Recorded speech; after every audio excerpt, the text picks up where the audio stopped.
আসসালামু আলাইকুম, this is হাস্তরিয়াপা। হাস্তরিয়াপা ভাবছিল যে মেলা দিন ধরে আপনাদের হাস্তর হুনাই না, আজকে হাস্তর হুনামু, কিন্তু হেই কাম করলো হইলো না। আল্লাহ নিয়ে আগে কমেন্ট বক্সে যায় দেখি যে আমার এক ভাই ওই যে পরশুদিন যে আমি একটা ভিডিও দিছিলাম, সেই ভিডিওর প্রেক্ষিতে আমাকে কয়েকটা কমেন্ট করছে।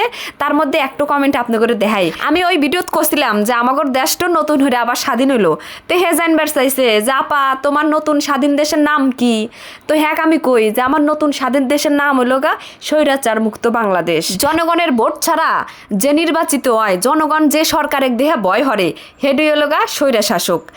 আর গণতান্ত্রিক সরকার হলো গা জনগণের দেহে যে সরকার বয় হইব, জনগণের ভোটে যে নির্বাচিত হবো, সেই হলো গা গণতান্ত্রিক সরকার।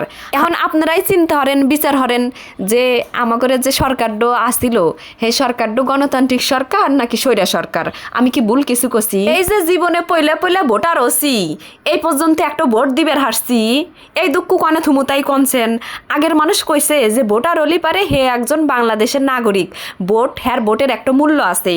আর আমরা যে ভোটার হচ্ছি, আমগর ভোটের কোনো মূল্য আছে কি না আছে? দেশে কি গণতান্ত্রিক কোনো কিছু, কোনো প্রক্রিয়াই চালু নাই, খালি এক সরকার, হেই আছে হেই আছে।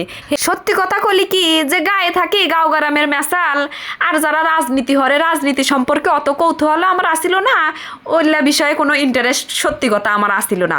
কিন্তু এই যে ছাত্র আন্দোলন সবার সামনে যখন আসলো, আর আমি মনে করি যে এখনার সময়ে যারা যারা মোবাইল চালায়, আর এই ছাত্র আন্দোলন জুলাই মাসটো যারা মোবাইল নিয়ে থাকছে, হেরাই জানে এখন রাজনীতি কি। প্রত্যেকটা মানুষের মধ্যেই এখন রাজনীতি ঢুকে গেছে, সবাই এখন রাজনীতিক পেশাল পারে, যেটাই এতদিন আসিল না।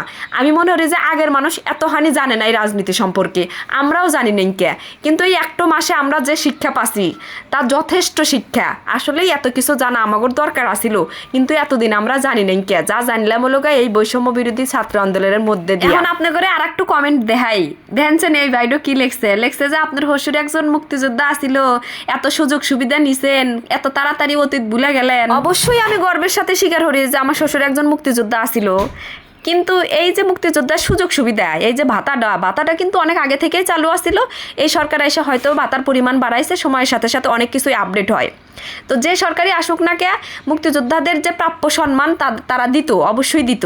কিন্তু এই সরকার আমাকে সুযোগ সুবিধা বেশি দিছে দেখে যে আমি উচিত কথা কমু না, হেডো তো না, আমি তো ভোট দিতে পারি নাই, কোনো জনগণ তাকে ভোট দিয়ে নির্বাচিত করে নাই, হে হলো গা স্বৈরা শাসক। এটাই হলো সত্যি কথা।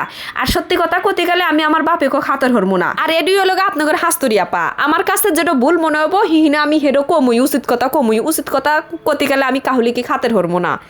তো মিষ্টি বানাইলাম, মিষ্টি নিয়ে পেশাল পারমু, আমি করলে মিষ্টি বানানে অত পারদর্শী না। তো যে ভাই বানাচ্ছি মিষ্টি করলে মেলা স্বাদ হয়েছে, রসমালাই, বুঝছেন? তাহলে ভালো থাকেন সবাই, আজকের পেশাল এই জাল্লাই, আল্লাহ হাফেজ।